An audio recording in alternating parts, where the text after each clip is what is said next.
যখন বাদশা হারুনুর রশিদ ছিলেন, বাদশার কাছে সব মানুষ আসতে পারত। সাধারণ মানুষ এসে যদি বলতো যে এই উদ্দেশ্যে যাবে, তাহলে দেখতে পাতো। অনেক নিভৃত গ্রামে এক কৃষক থাকে, সেই কৃষক বউয়ের সাথে আলোচনা করছে যে আমরা যে গরিব, একদিন আমি বাদশার কাছে একটু দেখা করে আসি। তো দেখা করতে যে যাবে, সবাই তো বাদশার জন্য তার সাধ্য অনুযায়ী কিছু না কিছু হাদিয়া নিয়ে যায়।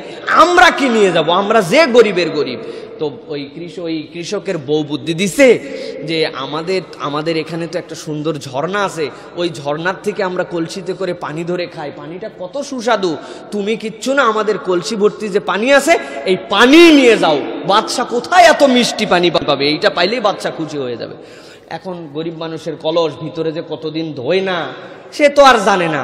যে অবস্থা, ওর মধ্যে কলসি ভরায়া মাথায় করে নিয়ে রওনা হয়েছে। আস্তে আস্তে অনেক দিন লেগে গেছে। পথের মধ্যে ধুলা, বালু, রোদ, গরম, বৃষ্টি, ঠান্ডা সব আবহাওয়া পাইছে, কিন্তু মাথার মধ্যে করে কলসি নিয়ে আসছে। বেচারি কলসি নিয়ে এসে রাজ দরবারে হাজির হওয়ার পরে বাদশার সামনে পেশ করছে। যে বাদশা বলে, তুমি আমার জন্য কি নিয়ে আসছো এত কষ্ট করে? বলে, আমাদের এলাকায় যে মিঠা পানি, যে সুন্দর পানি, আপনার এখানে কোথায় এই পানি পাবেন? এই জন্য আপনার জন্য আমি পানি হাদিয়া নিয়ে আসছি। বাদশা ঢাইলে দেখে 15 দিনের কারবার, তো ভিতরের পানি আর পানি নাই, গন্ধ। কিন্তু বাদশা কিছুই বলেন নাই। তাও ও দেখছে যে পানিটা গন্ধ, খাওয়ার অনুপযুক্ত। কিন্তু বাদশা বলছেন যে এই পানিটা আমার বাড়ির মধ্যে নিয়ে যায় রেখে দিয়ে, ওই কলসি ভর্তি আশরাফি দিয়ে তাকে এই কষ্ট করে যে আসছে হাদিয়া উপঢৌকন দিয়ে তারে বিদায় করে দাও। আর উনারে একটু আগায়া যাওয়ার সময় দজলা নদীটা দেখায় তোমরা বিদায় করে দিবে। যেই লোকরে বলছে আশরাফি দিতে, তারা বলছে দজলা নদীটা দেখায় বিদায় করে দিবে। এখন ওই বেচারির আশরাফি ভর্তি করে দিছে ওই কলসিতে, মাথায় করে নিয়ে যাওয়াই মুশকিল। যেই লোক নিয়ে যাচ্ছে, যাওয়ার পরে বলছে, আপনাকে তো বাদশা এই নদীটা দেখাতে বলছিলেন, এইটাই হচ্ছে দজলা নদী।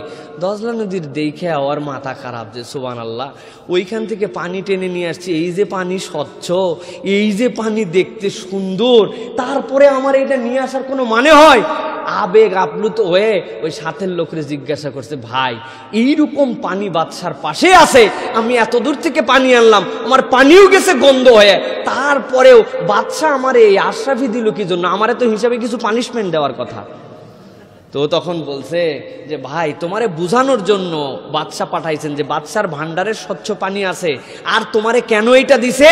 যে তুমি মহব্বত করে, ভালোবেসে, বাদশাকে কলিজা দিয়ে, আন্তরিকতা দিয়ে তোমার যা সামর্থ্য আছে ততটুকুই মাথায় করে টেনে আনছো। বাদশা এইটাকে পছন্দ করছেন, পানি পছন্দ করে তোমার এই হাদিয়া দেন নাই। ইমাম জালালউদ্দিন রুমি বলতেছেন, দুনিয়ার বান্দা, ইবাদতটা তুমি আল্লাহর জন্য করতে থাকো, আন্তরিকভাবে করতে থাকো। আল্লাহর ভান্ডারে যে দজলা ফুরাতের পানি আছে, আল্লাহর বান্দার ইবাদত লাগবে না। কিন্তু বান্দা যদি আগ্রহ করে তার কাছে হাজির হয়, তাতে ময়লাও থাকে, তাতে যদি নোংরাও থাকে, বান্দা যদি পুরোপুরি চেষ্টা করার পরে নাও পারে, আল্লাহ বান্দাকে এত খুশি হন যে আল্লাহ রাব্বুল আমিন ওই বান্দার ওইটাকে কেবল কবুলই করেন না, বহুগুণ বাড়ায়া বান্দাকে দিয়ে দেন। আল্লাহ রাব্বুল আমিনের পরে বলছেন, দুনিয়ার মানুষকে শিক্ষা দিচ্ছেন, আগেই জানিয়ে দিচ্ছেন। পয়েন্টটা সবসময় মনে রাখবেন, দুনিয়ায় আমাদের 4টা অবস্থা থাকবে, আর একটা থাকবে ওইগুলাকে বৃদ্ধি করার জন্য। মনে আছে তো? প্রথমটা হচ্ছে খেলাধুলা, দ্বিতীয়টা হচ্ছে বিনোদন, তৃতীয়টা চাকচিক্য, 4 নম্বর হচ্ছে প্রতিযোগিতা, কে কার উপরে আছে, লোক দেখানোর প্রতিযোগিতা। আর এইগুলা সব হবে সম্পদ এবং সন্তান সন্ততির জন্য, তাদের জন্য এইগুলা হবে। আল্লাহ বলছেন, এর সাথে উদাহরণ দিলাম, বান্দারা তোমাদেরকে ভয় পেতেও দেখালাম, দুনিয়ার জীবন সম্পর্কে সতর্কও করলাম।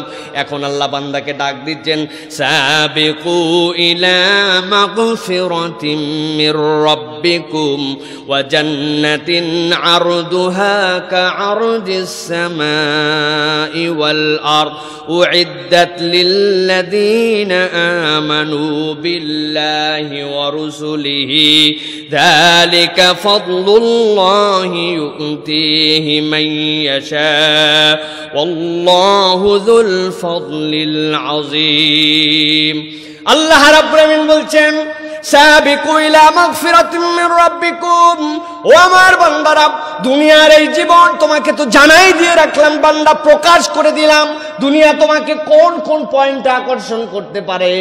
এই আকর্ষণ যখন হবে বান্দা, ওই সময়টুকু আল্লাহ রাব্বুল আমিনকে ভুলে যেও না। মানুষ মাত্রই আকর্ষণে পড়বে, মানুষ মাত্রই তার মধ্যে এই ফিলিংসটা তৈরি হবে, কিন্তু বান্দায় আকর্ষণে একবারে ডুব দিও না, বরং এই দুনিয়াটাকে মাজরাউল আখিরা, পরকালের কর্মস্থল হিসাবে যতটুকু পারো আল্লাহর জন্য নিবেদন করো। ভুল হতে পারে, তোমার চেষ্টার মধ্যে ঘাটতি হতে পারে, চেষ্টার মধ্যে বাধা আসতে পারে, তোমার সন্তান, তোমার পরিবার, তোমার কামাই রুজি সব তোমার লাগবে, কিন্তু এইগুলা সবগুলাকে তুমি ইবাদতের মধ্যে যদি নিমজ্জিত করতে পারো, এই কার্যক্রমগুলোকে যদি ইবাদতে ডাইভার্ট করতে পারো, তোমার জন্য বড় বেশি সান্ত্বনা আছে। তাহলে আল্লাহ বলছেন দিন শেষে তোমাদের জন্য আমি রব্বুল আমিন বললাম, সাবিকু ইলা মাগফিরাতিম মির রাব্বিকুম, তোমরা তোমার রবের ক্ষমার দিকে দৌড় লাগাও। তোমার রব তোমাদেরকে ক্ষমা করতে চান, এই জন্য তোমাদেরকে ডাক দিচ্ছেন সাবিকু ইলা মাগফিরাতিম মির রাব্বিকুম। আল্লাহ অপর আয়াতের মধ্যে বলছেন ওয়াসারিউ ইলা মাগফিরাতিম মির রাব্বিকুম, তোমার রবের ক্ষমার দিকে বান্দা দৌড় দাও। যখনই তোমার অনুভব হবে আহারে এই কাজের জন্য তো আমার রবের দিক থেকে আমি সরে গেছি, এই কথা বলার জন্য তো আমার রবের বিধান থেকে আমি নিজেকে সরাই নিয়ে আসছি, মনে হওয়ার সাথে সাথে আল্লাহ বলছেন এক মুহূর্ত দেরি না করে তোমার রবের ক্ষমার দিকে তুমি দৌড় লাগাও। তোমার রব তো তোমাকে ক্ষমা করার জন্যই রেডি আছে। সুবহানাল্লাহ। আল্লাহ রাব্বুল আমিন বলছেন কোন দিকে দৌড় দিবে, কোন দিকে আল্লাহ দিক বুঝাচ্ছেন। দুনিয়া প্রথমে বুঝিয়ে দিয়েছেন, দুনিয়ায় তোমার চাকচিক্য, দুনিয়ায় খেল তামাশা, দুনিয়া তোমাকে এত আকর্ষণ করে। দুনিয়া আল্লাহ বলছেন আমি বলছি এমন একটা জীবন তোমার আছে, সেই জীবনের পরিধিটা একটু বুঝে নাও তো, দুনিয়ার তুলনায় সেটা কেমন। আল্লাহ বলছেন ওয়া জান্নাতিন আরদুহা কারদিস সামাই ওয়াল আরদ, বান্দা আমি তোমাকে ডাকছি ওই দিকে, ওই জান্নাতের দিকে। ক্ষমা পাওয়ার পরে যেই জান্নাতে জমি যাবে, ওই জান্নাতটার পরিধি হচ্ছে আসমান জমিন পর্যন্ত, কেবলমাত্র তার প্রশস্ততা। সুবহানাল্লাহ। দুনিয়ার জীবন আমাদের থাকবে, দুনিয়ার জীবন তো আমাদেরকে ত্যাগ করার মতো সুযোগ নাই, কিন্তু দুনিয়াওয়ালা দুনিয়া মত্ত যদি হয় তাহলে কিন্তু বিপদ। আর এই চাকচিক্য, এক একজনের চোখ এক এক ধরনের, দৃষ্টিভঙ্গি যদি আল্লাহ রাব্বুল আমিনের চোখ হয় আমাদের, দৃষ্টিভঙ্গি যদি সুন্নাহর চোখ হয় আমাদের, তাহলে এখান থেকে আমাদের বাঁচার উপায় আছে, নচেত কিন্তু আমরা বাঁচতে পারবো না। এক জেলে নাকি ছিল, প্রত্যেক দিন আসতো মাছ ধরে, 2টা মাছ নিয়ে, মাত্র 2টা, একটা মাছ বিক্রি করে দিত, দিয়ে বাড়ির যা যা লাগবে কিনে নিত, আরেকটা মাছ তার বউরে দিত, এটা রান্না করে খাও। বউ যেদিন বলতো প্রত্যেক দিন মাছ ভালো লাগে না, ওই দিন 2টাই বাজারে নিয়ে যেত, একটা বিক্রি করে অন্য কোনো খাদ্য কিনতো, আর বাকি কিনে বাড়িতে আসতো। আর বন্ধু বান্ধব বলছে তুই প্রত্যেক দিন যাস, খালি 2টা মাছ ধরে আসিস, গাদা কোথাকার। বলে কেন? বলে তুই আরো বেশি করে মাছ ধরবি। কই বেশি করে মাছ ধরলে কি হবে? কয় এক সময় তুই নিজেই একটা বোটের মালিক হবি। কই বোটের মালিক হলে কি হবে? কই তুই আরো লোক খাটাতে পারবি, লোক খাটালে কি হবে? কই আরো বেশি বেশি মাছ ধরতে পারবি, বেশি বেশি মাছ ধরলে কি হবে? কই তুই এলাকায় একটা দোকান দিতে পারবি, দোকান দিলে কি হবে? লাখ লাখ টাকা তোর হতে লাগবে, আস্তে আস্তে তুই ওই জায়গায় আরতদার হয়ে যাবি। আরতদার হলে কি হবে? কোটি কোটি টাকা কামাই হবে। কোটি কোটি টাকা কামাই হলে কি হবে? কই তুই বিশাল আলিশান বাড়ি ঘর করে সুখে শান্তিতে তুই থাকতে পারবি। বলে ও তাহলে সর্বশেষ সুখে শান্তিতে থাকা। তুমি আমারে ওই চশমা এত দূর ঘুরাচ্ছ, এত রাস্তা ঘুরায় সুখ শান্তিতে আসতেছো, এত পরিশ্রম করার পরে সুখে আনতেছো, আমি তুমি যেইটা খুঁজাচ্ছ ওইটা ওই 2 মাস দিয়েই পাই, তো আমি এত পরিশ্রম করতে যাব কেন? দৃষ্টিভঙ্গির নাম, দৃষ্টিভঙ্গির নাম। ভালো করে বুঝেন, এইটা সহজ কথা, জীবনে বাস্তবায়ন করা অনেক কঠিন। কিন্তু দেখেন ওই সর্বশেষ সুখ শান্তি খুঁজতেছে, মিলিয়ন মিলিয়ন কষ্ট, টেনশন, ফিকির, পরিশ্রম, পাগল হয়ে যাওয়া, ইবাদত বন্দেগী সব ত্যাগ করে দিতে হয়েছে। এই রকম পরিমাণ ঋণ নিয়ে আমাদের লোকেরা বসে আছে, আমাদের কাছে ফোন করে হুজুর আমার বিপদের শেষ নাই, দোয়া করেন হুজুর, এমন একটা দোয়া শিখায় দেন পরশু দিনের মধ্যে যেন আলাদিনের চেরাগ আসে আমার সব ঋণ মওকুফ হয়ে যায়। বললাম কত টাকার ঋণ? কয় হুজুর আপাতত 23 কোটি টাকার ঋণ আছে। আমি বললাম এত টাকা কেন ঋণ করলেন? বলে হুজুর আর বলেন না, সববার একই কথা যে আমরা বড় করতে চাইছি, খালি বড় খালি বড়। আগে কি সুখে ছিলাম হুজুর, পরিবার পরিজন আনন্দ, লোকজনের থেকে পালায় থাকতে হতো না। এখন থাকি শ্বশুর বাড়ি, একদিন হোটেলে থাকি, একদিন অমুক জায়গায় থাকি, ফেরারি আসামি হুজুর আমি আর বাঁচি না, দোয়া শেখান দোয়া শেখান। আমি বলি ভাই সব সময় দোয়ায় সব কাজ হবে না, আপনাদের বুদ্ধি বিবেচনা খাটায় চলতে হবে। আপনার আল্লাহ তো আপনারা বলে নাই আপনারে 1 কোটি 2 কোটি টাকার ব্যবসা দিছিল, প্রত্যেক মাসে 5-7 লাখ টাকা দিচ্ছিল আল্লাহ, সুন্দর চলতেন। আপনি এইটারে বড় করে চিন্তা করছেন এখন 5-7 কোটি টাকা প্রতিদিন কামাই করব। আল্লাহর ঠেকা বলছে আপনার উদ্ধার করার? এই অবিবেচনা আপনাকে কে করতে বলেছে? তারপরেও দোয়া করি আল্লাহ রাব্বুল আমিন, মানুষই তো ভুল করে, আল্লাহ যেন তাদেরকে উদ্ধার করে, বলেন আল্লাহুম্মা আমিন। কিন্তু আমরা যারা এখনো বিপদটায় পড়ি নাই, তারা এই জেলের গল্পের মধ্যে থেকে শিক্ষা নেন। সুখ যদি ওইটুকুতেই থাকে, তো আপনি এত পরিশ্রম করে সুখ খুঁজতে যাচ্ছেন কেন প্রিয় ভাইরা? এর নাম দৃষ্টিভঙ্গি। আল্লাহ রাব্বুল আমিন এই জন্য বলছেন দুনিয়ার মানুষের জন্য, ও দুনিয়ার মানুষ তোমাদেরকে আমি রব্বুল আলামিন নির্দেশনা দিলাম, সাবিকু ইলা মাগফিরাতিম মির রাব্বিকুম, তুমি দিন শেষে আল্লাহ রাব্বুল আমিনের কাছে ফিরে আসার চেষ্টা করো। আল্লাহ বলছেন দুনিয়া তো লাগবেই, কিন্তু আল্লাহ রাব্বুল আলামিন এই দুনিয়ায় যেন তোমাকে খেয়ে না ফেলে, এই জন্য উদাহরণ দিলেন আসমান জমিন সমান এক জান্নাত তো তোমার সামনে অপেক্ষা করছে। আর সেই জান্নাতে যাওয়ার পরে তোমার জন্য রেদওয়ান লাগবে, রব্বুল আলামিনের সন্তুষ্টি হবার তোমার সবচেয়ে বড় পাওয়া। সুবহানাল্লাহ।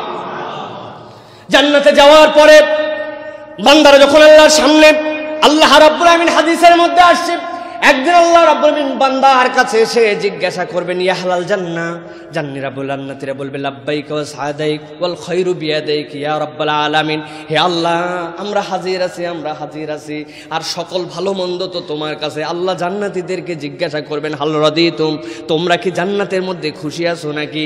জান্নাতীরা আশ্চর্য হয়ে যাবে, আমার রব কি আমাদের উপর রাগ করেছেন নাকি? তাছাড়া তো এরকম কথা বলার কথা না। জান্নাতীরা আশ্চর্য হয়ে বলবে, ওয়া মালাকা লা নারদা ইয়া রাব্বানা কদ আতাইতানা মা লাম তুতি আহাদান ক্বাবলানা, ও আমাদের রব আমরা খুশি না হয়ে পারি নাকি? তুমি যা দিছো আমাদেরকে এর থেকে বেশি আর কাউকে দিয়েছো কিনা আমরা তো জানি না, আমরা এত খুশি আছি। আল্লাহ জিজ্ঞাসা করবেন, হালা জিদুকুম, আমি কি আর একটু বাড়ায় দিব নাকি? বান্দার মাথা কাজ করবে না, এর থেকে আবার বাড়ায় কেমনে, এর থেকে বেশি হয় কেমনে? হাদিসের মধ্যে আসতেছে আল্লাহ নবী বলছেন, বান্দারা যখন এই কথা বলবে রব্বুল আমিন তখন ঘোষণা দিবেন, উহিল্লু আলাইকুম রিদওয়ানি, আমি আজকের থেকে তোমাদের প্রতি চির সন্তুষ্ট হয়ে গেলাম, আর কোনোদিন তোমাদের প্রতি রাগ করব না। এই কথা বলার সাথে সাথে রব্বুল আমিন তার মুখের সব পর্দা সরায় দিবেন, জান্নাতীরা রব্বুল কারীমকে জান্নাতে দেখে ফেলবে। আল্লাহ রাব্বুল আমিন এই রেদওয়ান তোমাকে দিব, মাগফিরা দিব, রেদওয়ান দিব। আল্লাহ দুনিয়ার সব বুঝায় দিলেন, দেওয়ার পরে বলছেন তাও কি তুই তোর রবের দিকে একটু দৌড় দিবি না? তোর রবের ক্ষমার দিকে তুই যাবি না? তোর রবের জান্নাতের দিকে তুই চলবি না? এই দুনিয়ার মত্ততা নিয়ে কি তুই থাকবি? প্রিয় ভাইয়েরা, এই জন্য অনুরোধ, জীবনের উদ্দেশ্য আমাদেরকে বুঝে নিতে হবে।